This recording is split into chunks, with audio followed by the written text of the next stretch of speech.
Welcome to Along the Rock, brought to you by the Radar Free Press. I am your host, Kaitlyn Blum. Today with us, we have the newly promoted Chief Dave Northcutt of Sterling Fire Department. Yes. So you are now at the helm.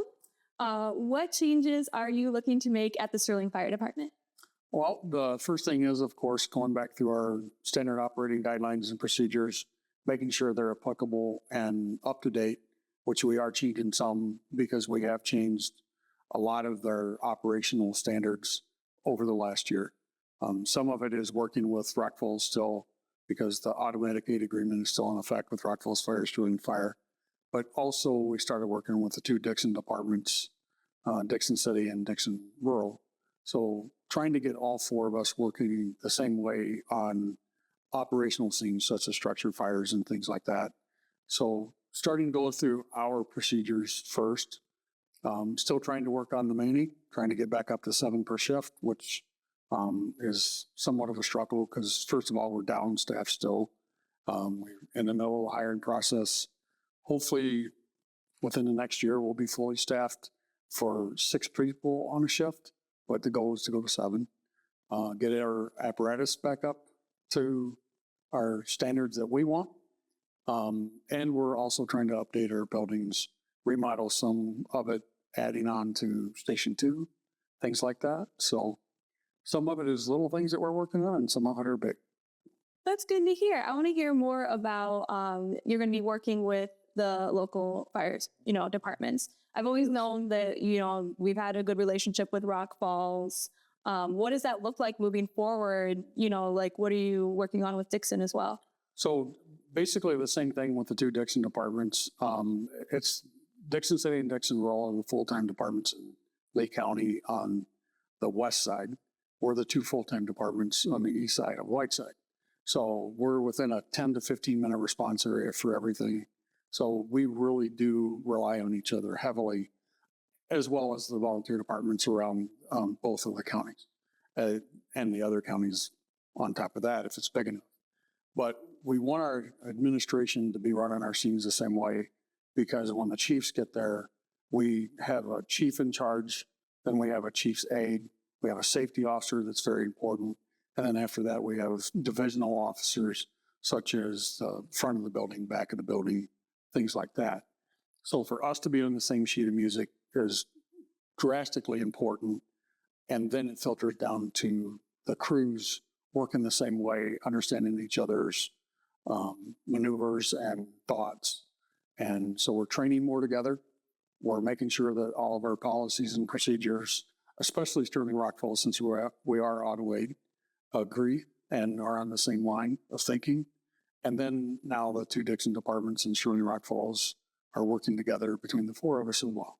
That's a really neat concept that one chief's away, like Sterling chief's away, Rock Falls chief's away, the other one can just step in, knows exactly how to direct everybody. Everybody knows exactly how to take direction. That's just like an amazing, safety kind of thing. Right. And unfortunately, there are times that all of the administration are away for one department. And if it's something such as a convention that all the chiefs go to, we try to keep somebody in town and we talk about each other's schedules and that. But there's times that, vacations or whatever, that all of us are gone. So we want our shift officers to be able to operate the same way as well. But of course, for them, it's good for us to come so they can work on the task level and not worry about the upper decisions. So we are working together to make sure that we're all operating the same way, no matter who's there. That's great to hear. So Sterling is working on the process of getting a new aerial truck. Can you tell me about the updates on that?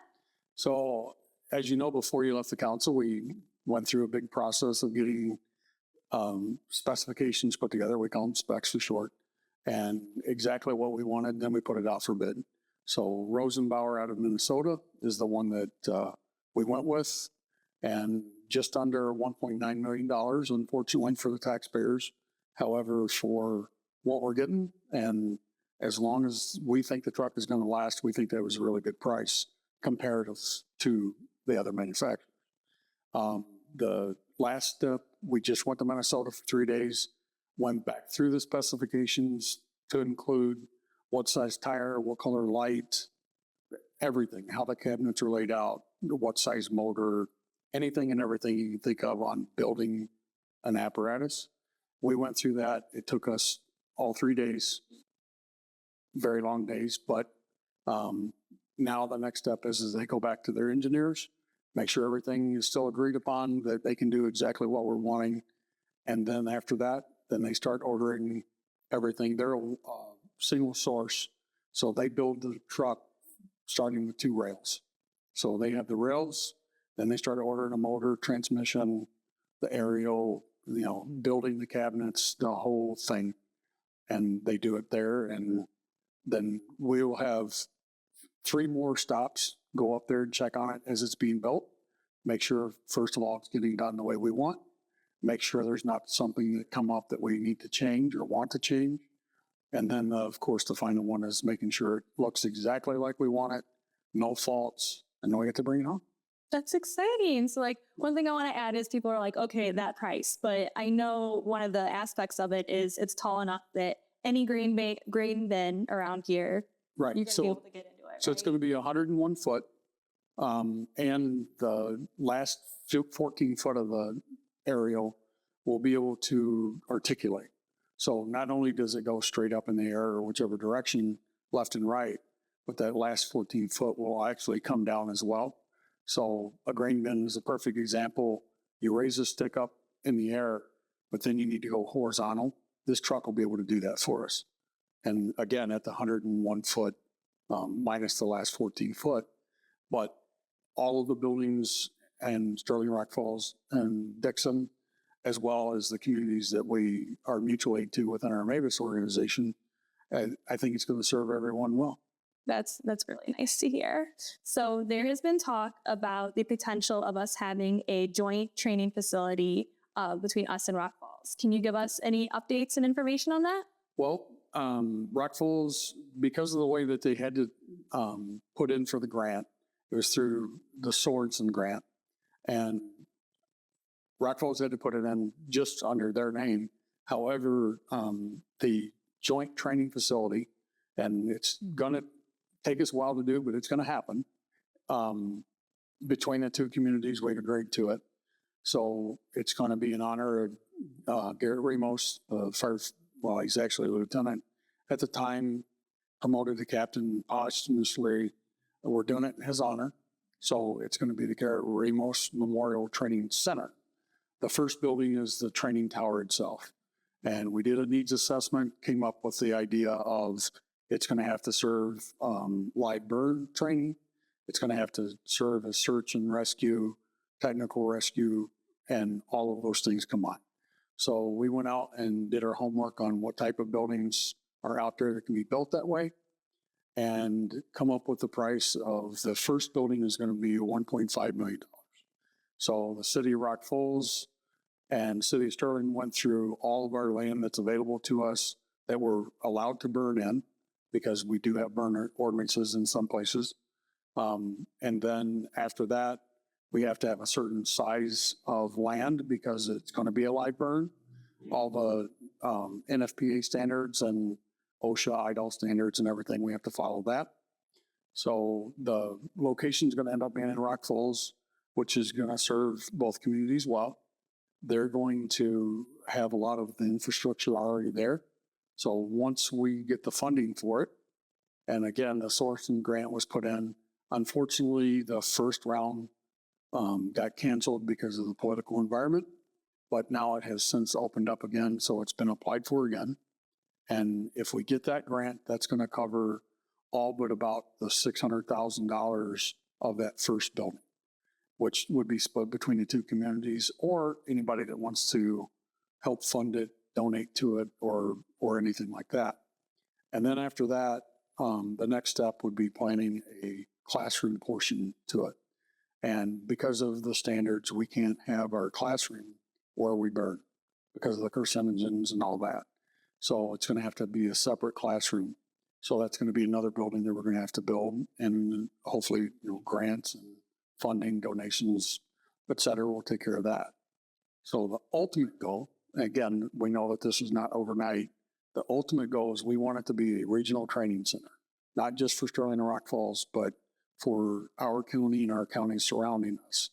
The nearest certified training center is in Rockford or Peoria to us.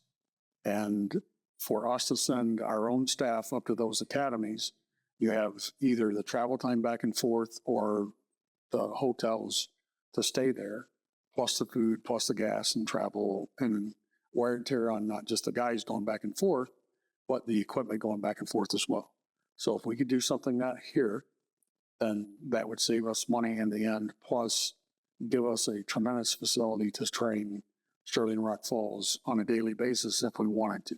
That would have such a huge, like you said, huge impact, not only on our community, but all the surrounding rural communities and all of them that you partner with now, right? Yes. Anyway, so what an impact. So I really, I can't wait to see that happen. Hopefully once we get further down the line, we can talk about how any of the even listeners can help make that come true. Well, and in our communities, the public works, code enforcement folks, depending on which community you're in, they come up with houses that either are abandoned or the cities take over, and we get to train on those. The problem with that is we don't know the history of the buildings for the most part, so there might be some unsafe areas that we have to stay away from, or the reason that they were not still living in, the conditions of them, sometimes it's so bad that we don't want to go in and train in them because it's just too dirty, nasty. So this would be a facility that would be taken care of course, going to last for years. And our hope is it becomes its own entity. We have actually a staff that does nothing but training with it, and it becomes its own thing and stays in the area forever. Wow. That's a really great dream. I'm excited to see it happen. So I want to talk about one thing that's like a little like personal, like to me, like I was on city council previously. So I know Sterling does not have a like vacant commercial building registry. So that kind of poses a threat, especially to the downtown area. What we were talking about previously off camera is that if a building's not occupied, you might not necessarily inspect it for years on end. Right. As we talk, if we don't have the contact information, then we're not going to break into a business to go through it. So if it's vacant and we don't have any contact for them, like you said, it could be years that we don't get into it. First of all, life safety inspection and just familiarization for the staff. The second thing is the deterioration of the building, of course, if it's sitting there with no one, making sure that it's taken care of.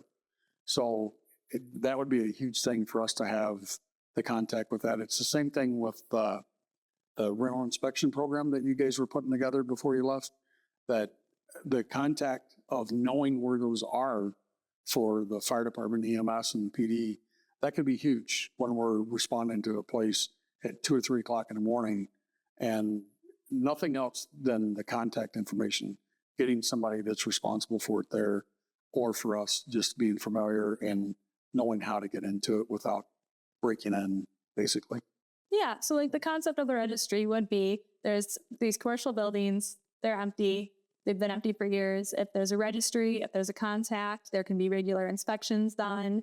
And I guess I want to know specifically downtown. Like in my personal opinion, I feel like downtown is especially vulnerable because of the closeness of the buildings. Can you tell me, in your professional opinion, how it might be different from like a standalone building as opposed to all the buildings downtown, what a fire threat looks like? Right. So any fire is going to have exposures. So if this table right here catches on fire, us sitting here in the chairs are going to be exposed to the fire. So you take that into a building now. This room is on fire with the rooms around it. Well, if this is attached to another building, then it just keeps getting worse and worse as far as those exposures. So it's a place that we have no contact with or familiarization with for years. If we can get into it legally, then the fire has a possibility of getting in there and growing. And statistically, fires grow double in size every 5 to 7 minutes. Now, that's, statistics, of course. Now you throw into it, if it's not empty, there's still things in it. Somebody just left it. So then that makes it worse. And then you talk about the construction itself. If there's holes in the walls or floors or ceilings, then the smoke and fire is going to travel even faster. So it's very important for us to be able to get into the buildings, and something as simple as the Knox boxes like we have for change of occupancies or new construction, just something as simple as that. We have the keys to it, even if it's still not occupied and the owners are out of state or something like that. So us being able to get into them quickly is going to help us get in and minimize the damage if it is an exposure, or if it's in that building itself and the neighbors find out that there's smoke coming into their side, then we need to have that access quickly. Yeah, definitely. That's what it's about, right? Ease of access, safety, minimizing it, heaven forbid, something were to happen, minimizing the impact it would have. And like you said, and every fire's got its own things that we have to worry about. But commercial buildings are worse because they are more open. So it takes longer to fill them up with smoke. So if there is no working fire alarm or sprinkler system, then it's going to take longer for it to be noticed. And to make this room as big as this room is, to fill up with smoke and fire, we're way behind the power curve by the time that we find out about that. So being able to go into them, and like you said, the registry would start with that, the contact information, and then letting us go into them still. Even if we're not doing a life safety inspection because they're not open for a business license type thing, at least familiarization and somebody going through every now and then. Awesome. So on a lighter note, what events do you have coming up?